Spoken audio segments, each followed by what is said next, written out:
Hey everybody, welcome back to Veggie Plot. This week we're in the polytunnel and we're going to do a slightly different thing this week. We're just going to concentrate on the watermelons and melons. I know here in the UK a lot of people think, oh, how do you grow those? So I just thought I'd show you how I'm doing it. I'm not a grower, not a professional or anything like that, but I'll just show you how I'm doing it, then maybe you can have a go too. I'm growing two types of watermelons this year. This plant, which you can see, this is from seeds from a Red Star F1, and I grew these about 5 years ago, and I've been saving the seeds from the best and biggest watermelons each year and growing them every year since then. So I just thought I'd show you the difference between the female flowers and the male flowers and how I pollinate them. Then we've also got here the emir melons. These are an F1 and they grow really well actually, quite easy to pollinate. So I'll show you those, and we've got some growing already. And then down the end here, we've got a new one for me, a new watermelon, and this is called Orange Yellow. And all these seeds are planted in April this year. So they're not doing too bad. Could have gone in a bit earlier perhaps, but yeah, we've got plenty of flowers. So we'll have a quick whip round. I'll show you the difference between the flowers, how I'm pollinating them, how I grow them, and then you can see if you want to have a go too. First thing to think about when you want to grow watermelons or melons in the UK is the fact they do like warmth, and so you do really need to grow them in an enclosed space, such as a polytunnel, such as my homemade one here, or in a greenhouse, which I've done up the top of the garden in previous years, or on the allotment, which you can do quite easily if you have like a covered cloche or hooped bed, which I covered in polythene, same as I used for the polytunnel. And they grew really well there actually, so yeah. So basically they need to be indoors. They like the warmth, especially the watermelons really like the warmth. I'll show you here. You can see they sort of grow and spread out from the bottom and then right up these strings, and they'll just keep on growing.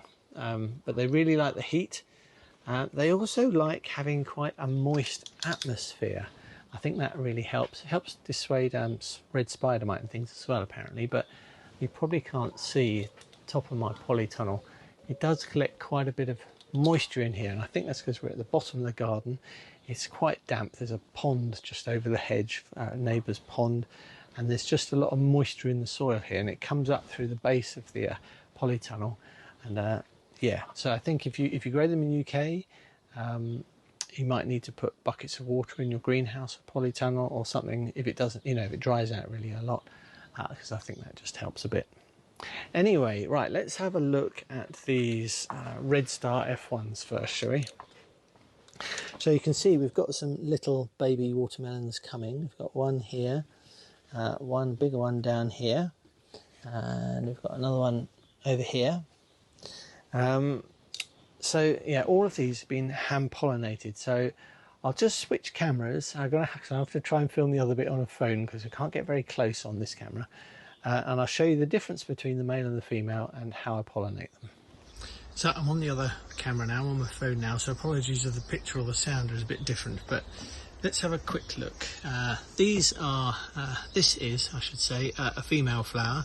I'm just using a paintbrush here to point things out. So this is a female flower. You can see at the top you've got the stigma at the top. That's where the pollen needs to go.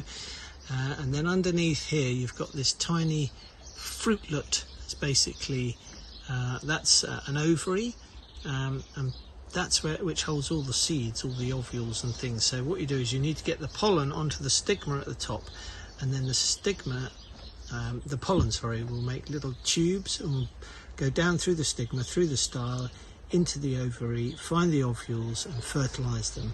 And each one of the ovules is basically a seed, and when they're triggered and fertilised, then the baby sort of watermelon, this little fruitlet here, will swell, and that's obviously the fruit that we eat, and will grow into a nice big juicy watermelon. Well, that's the plan anyway. And you can see, as I said earlier, this is one which we fertilised much earlier on in the season, a good few weeks ago now.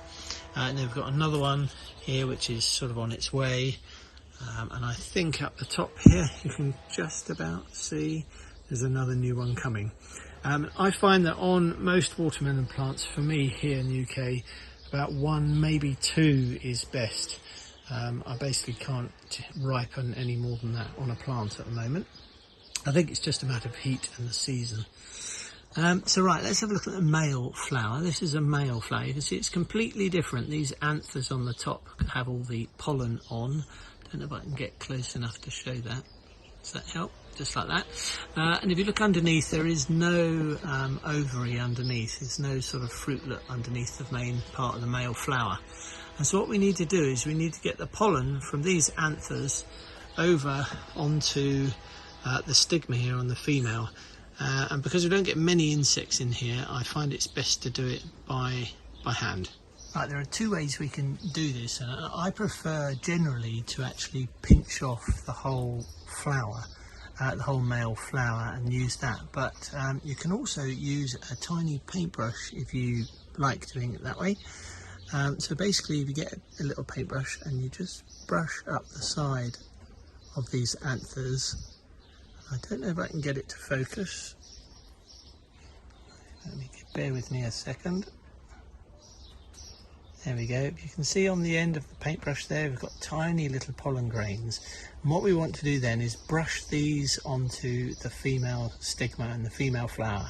And if we go over to the female, and we can see just here, we then take the paintbrush and keep it's quite hard doing this one-handed and filming at the same time, but there you go. Then you just brush the pollen grains onto the stigma there of the female flower, and then that will be pollinated.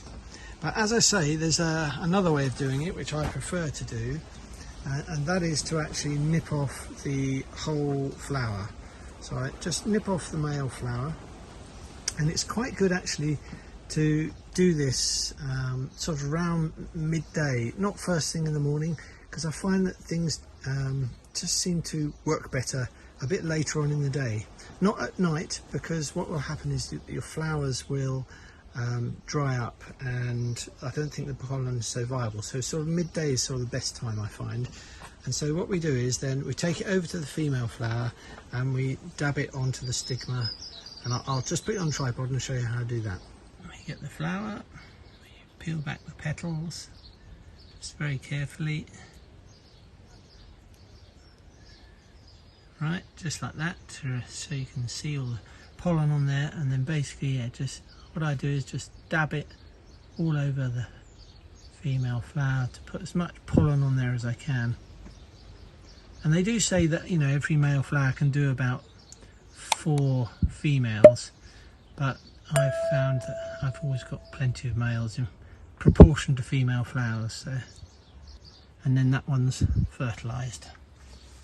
And what happens generally after about 24 hours or so, they start to drop, and that's when I sort of, well, that's what I call it, they start to loop over and drop down, and I guess that's what happens on all of them, so that's just how they then hang off the vine.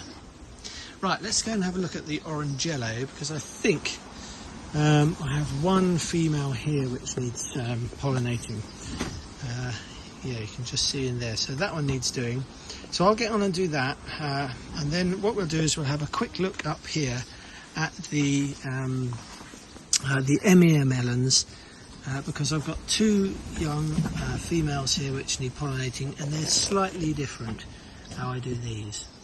So this is a male flower of the emir, and you can see it's got this sort of bulbous bit at the bottom, but actually that isn't a fruitlet. And you can see in the side, if we're gentle, you can see what the anthers look like in there. So then if we have a look at one of the females, which I've got down here, you can see there's a very definite fruitlet at the bottom underneath the female flower, and you can see that the stigma in there also are quite different. So when you've picked one of the male emir melon flowers, you basically peel the petals down this sort of join. So you peel it down so to expose the anthers, and then you basically roll it round in your hand to actually peel off the petals. And quite often you'll see tiny bits of pollen here in the middle, but then we don't want that.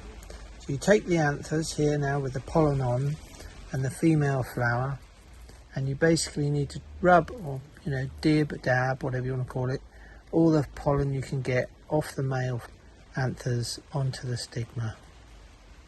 I don't know if you can see in there, that focuses, you can just see all the little highlights, all the little pollen grains. So this one is now, should be fertilised. I just wanted to show you a couple of other little things which I deal with as we grow the melons.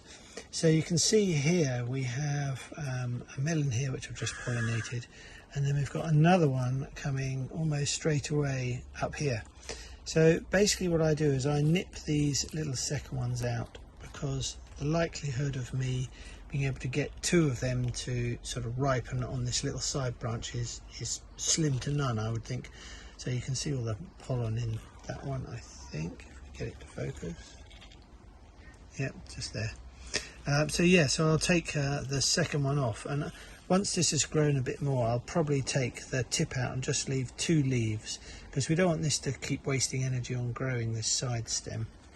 And another thing to look out for is occasionally you'll get these side stems and you'll see that the actual, if I just crouch down here, you'll see that the little female flowers basically just sort of go yellow and they're not going to do anything. And in fact, if you touch them, generally they just drop off.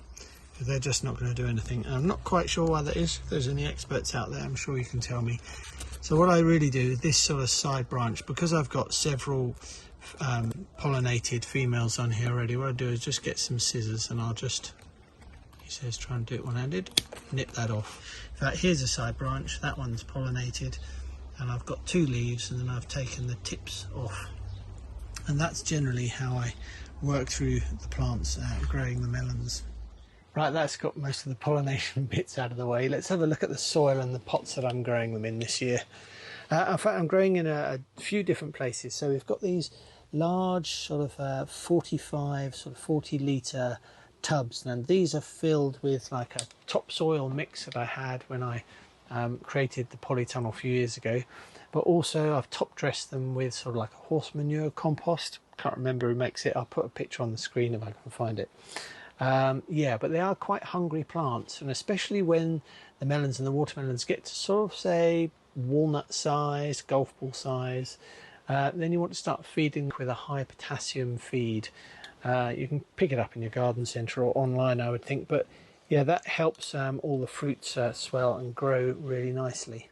I'm also growing some of my others, as I did in one of my earlier videos showing you, growing it in these huge grow bag waterers, and I really like those because you can just walk away from them and let them get on with it.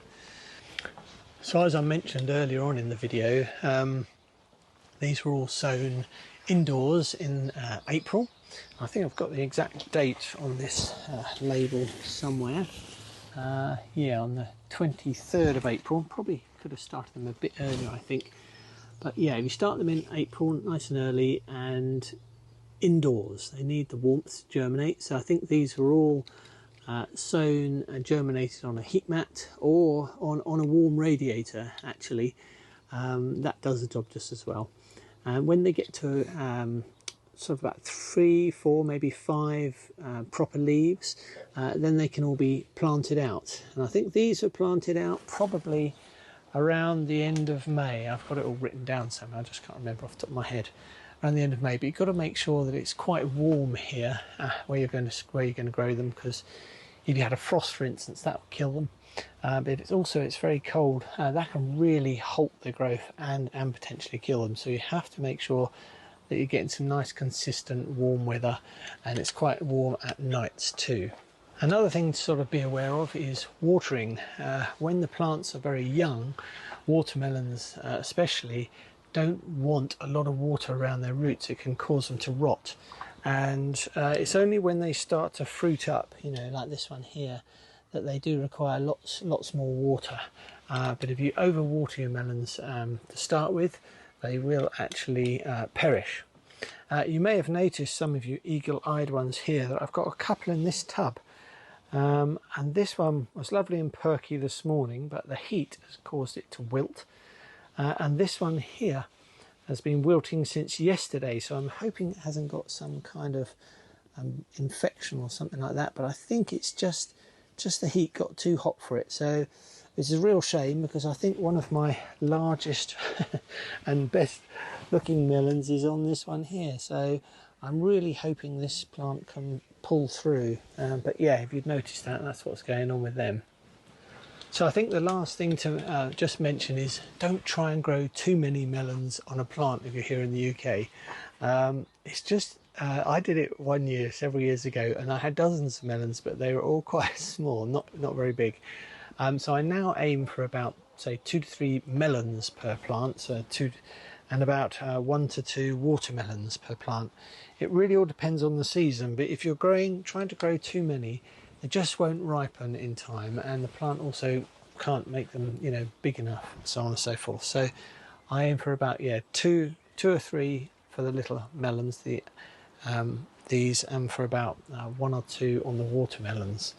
And finally, he says again, towards the end of the season, when it starts getting a bit colder, you want to make sure that you try and keep the plants as warm as you can, because as autumn draws in and winter gets closer, the cold will start to kill off the plants. So it's really important to keep them warm.